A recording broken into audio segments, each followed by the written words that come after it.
Alright, what's up guys? This is Lucas here. Today I have a video where I will walk you through executing all of the G-Perm algorithms.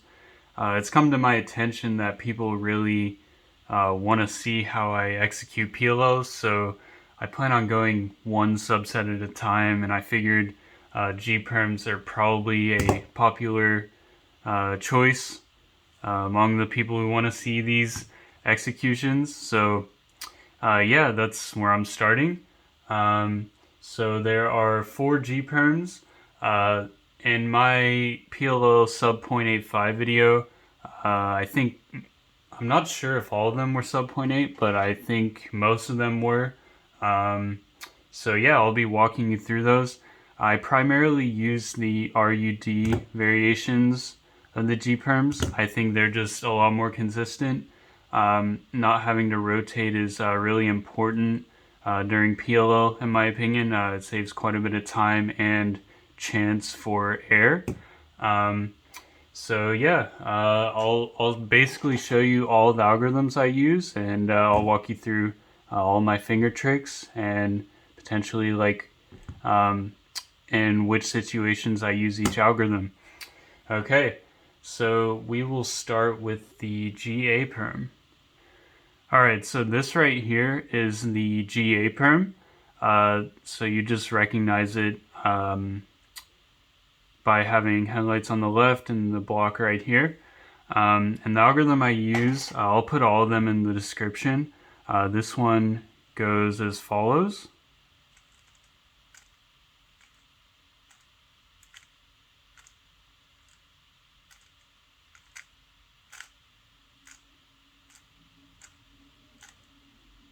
Okay, so that was the initial execution. So I'll go through maybe a little more slowly and kind of like pinpoint, where the tougher finger tricks are. So the first R2 is kind of like, I guess people call it a rolling R2. So you position your hands like this, and you finish with your index on bottom. Then you push with your left index to do the U. And then you pull down, and then you move, or do the U with your right index, and then you push down again. And this, you kind of have a weird grip with your right hand because you're positioning for a thumb movement, which comes after you do U prime R. I think I do a U prime with my thumb, and then I do another rolling R2. And then simultaneously I'll do the U prime D, and then I'll insert in the back, and then push right here with my left ring to finish off the algorithm. So that looks like this. Actually, I just realized the U prime I did with my thumb I usually don't do. I think that's only occasional. So let me get to that point again. Actually, I usually would do something like just reposition my left index finger right here. I'd say that's more typical. You can do either way, experiment. And of course, AUF for that algorithm isn't too hard. Sometimes I'll do a push, but most of the time it's, like that. Okay. The next algorithm is the G-Perm. So this time, notice that like all of the G-Perms, you just distinguish based on where the block is. At least that's how I do it. Some people might have like two-sided recognition, but I think the easiest way is just to figure out where the block is. This one I actually use 2 algorithms. I'll show you the first one, which is completely RUD. So yeah, the block is right here. It starts like this, so R prime, U prime, R. I do want to mention before I go on, a lot of people execute the Ds and initially.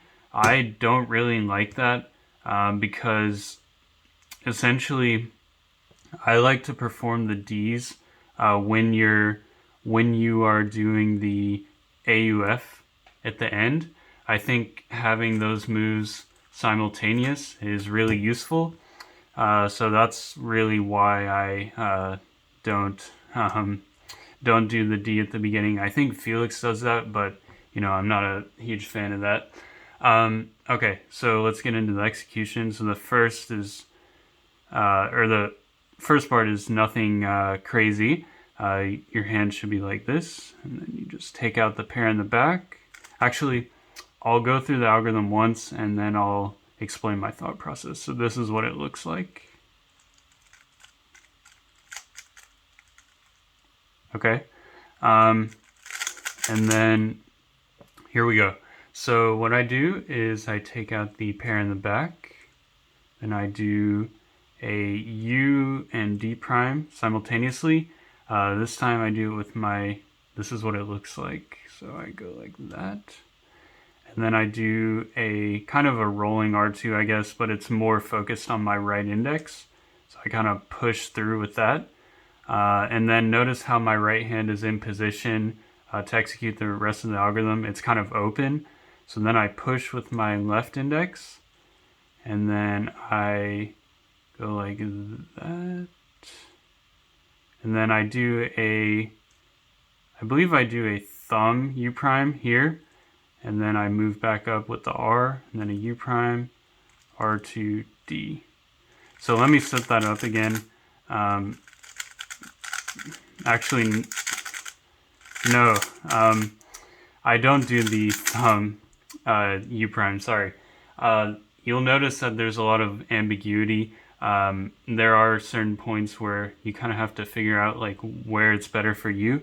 For some reason, I'm tending to do the U prime with my thumb. Maybe I'm just like being extra fancy, but this is what I do. So the start is the same, and right here, push with my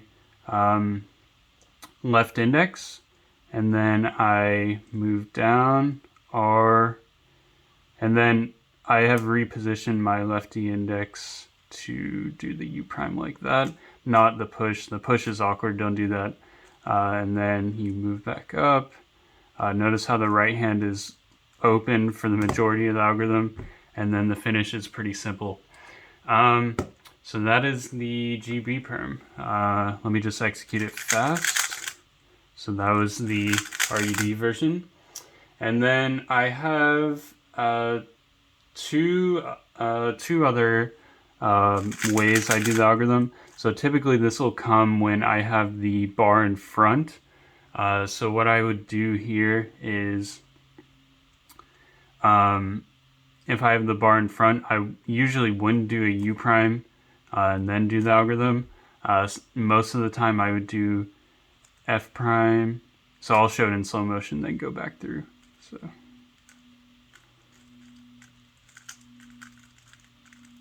Okay, that's what it looked like. Okay, so what I do first is F prime with my thumb, U prime, F. That's kind of a fun part. And then here comes the next fun part. So notice how my right hand is positioned. I'm kind of like grasping the top and bottom. So I do the R2 where I just like totally rotate my hand. I push for the U with my left index, and then I do R prime UR, and then notice I do the, this is kind of fancy, this is the situation where I do the U prime with my thumb. I know that for sure. And then finish like that. So I'd say this finger trick and this finger trick are key to that version. That's what makes it really fast. And then I'd say similarly, when I don't do this very often, but sometimes if I want to avoid a U prime at the end by doing RUD right here, I'll start the algorithm something like R prime, then like a U prime or U prime or a small D. It's kind of weird. It's like that motion. So it's not really a rotation. And then I have this set up to the algorithm I just showed, and I'd finish like that. Okay, so that's the first half of the G-Perms. I will move on to the other two in a second. Before I continue, I wanted to say that this video is sponsored by Skillshare. As I'm sure many of you already know, Skillshare is an online learning community with thousands of inspiring classes for creative and curious people like you guys. I'm a huge proponent of self-teaching new skills, and Skillshare definitely opens the door to that process. The website includes a wide variety of classes ranging from illustration to web development, and they are all extremely manageable time-wise. One class that I would recommend to any of you aspiring YouTubers out there is Introduction to SEO, Tactics and Strategies for Entrepreneurs, and that's taught by Rand Fishkin. He offers some excellent advice on how to draw traffic to personal pages, and that's really what YouTube is all about. Additionally, many of you would be interested in the coding and cubing classes that are available. So less than $10 a month with an annual subscription, Skillshare is certainly worth a try. It's curated specifically from learning, meaning there are no ads and new premium classes are constantly being added. In fact, I encourage all of you to join for a free trial premium membership. The first 1,000 of my subscribers to click the link in the description will get a free trial of premium membership. Joining Skillshare would help both you and me, so I'd really appreciate it if you guys join. All right, thank you guys so much. All right, so the last two G-Perms are probably the least favorable ones. I'm not a big fan of them myself, and I don't think many other people are as well. This is the GC perm, the infamous GC perm. So the block is in the back this time. This one's really strange because the RUD algorithm is not particularly great. There are some ways you can execute it to make it kind of nice, but a lot of people opt to do the R2F2 version. So I'll show you both ways. I'd say I don't know if I use them equally. It really depends on the situation. But yeah, here's the RUD version. I'll go through it slowly.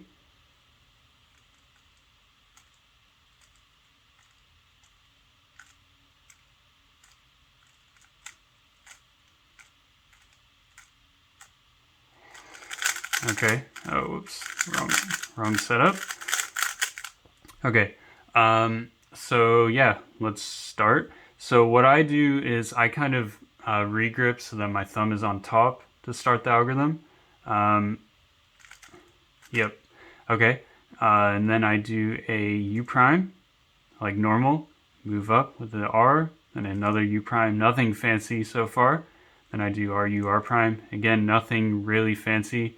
In this position, I should have my hands like this, so kind of like home grip.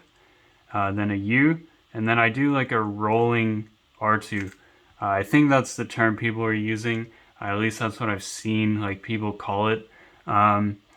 So yeah, that's kind of the risky part because now you're in a position where your right hand is not really gripping the cube, and you have to do a U D prime at the same time.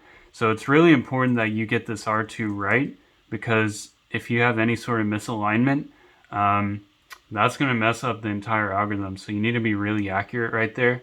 And then you do a U D prime, and then just insert the pair like normal and push with your left index, or sorry, left ring finger for the last D. So let's go through that one more time. I'll set it up maybe a little faster this time. Okay, that's what it looks like. And then here is the R2F2 one. So this is where you're in a situation where the headlights are on the right, so it really doesn't make much sense to do U2 and then the RUD, especially if that makes the AUF worse. So this algorithm is pretty high in move count, but it's a lot easier to finger trick in my opinion. So what I do is, again, I start with my thumb on top, then I do R2 prime, F2, R, U2, R, U2 prime. So I alternated right there with my right and left. Then I do R prime F, R, U, R prime, U prime, R prime, F, R2. So that one's like nothing special. The big thing is you alternate U2s. So first one with your right, second one with your left. and also you do the first F2 with your right. So I think that's the best combination. Actually, let me go through this like without explaining it just to show you. I didn't do that at the start.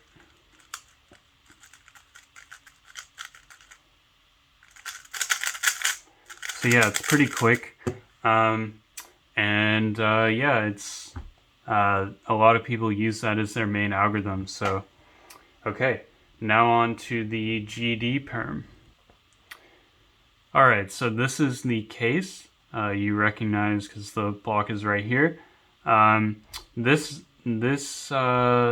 G-Perm is kind of interesting because I feel like a lot of people sometimes use the non-RUD algorithm. It's kind of borderline. I almost always use RUD. I don't think I've really used the other variant at all in the past few years. But yeah, this is my main algorithm. I'll show it to you in slow motion first. Okay. And now I'll walk you through my finger tricks. So the first step is to do RU R prime. Just do that normally, and then I do the U prime D simultaneously. So that's just pretty simple. Seen that finger trick before. Then you do an R2. So you have your right index on the back. Right hand's kind of loose, but just make sure your index is like around the back corner. Then you do a U prime, and then you continue. Maybe put your thumb like right here. You continue with an R, and then a U prime, R prime, U, R prime, and then right here you can push. This is a really strange finger trick. You can push with almost your ring finger, do a U, an R2, and then same type of thing here. You push with your right index. So it's a lot of weird pushes. This algorithm, the start isn't that bad at all. I'd say the finish is probably what gets people the most. So yeah, I'll just do it slowly again. Okay, actually, it's quite quick once you figure out how to perform the ending quite accurately. And yeah, I guess the only other algorithm I might consider is when you have the headlights in the front. I've seen Felix use this quite a bit, where you do a wide F and then an R and then a wide F prime. And then it's kind of like a continuation of the wide U variant of the algorithm. That one you can execute on your own. I'll just go through it slowly right here, but I don't really use that algorithm, so I'm not going to explain my finger tricks. But yeah, that's all of the G-Perms. I guess the moral here is use the RUD variants. They're by far, the most consistent. But they're also probably the fastest for most people. It's really just utilizing all of your fingers at once, like getting all the pushing right and the simultaneous turns, and also do your D and D primes at the end. That's gonna maximize your simultaneous turns. So, and that saves time. But yeah, that's really it for the video. I took more of a casual approach to showing these executions, so you guys can let me know if you like that in the comments. Also let me know which subset of PLLs you want to see next. And yeah, thank you guys for watching, and I'll catch you guys later.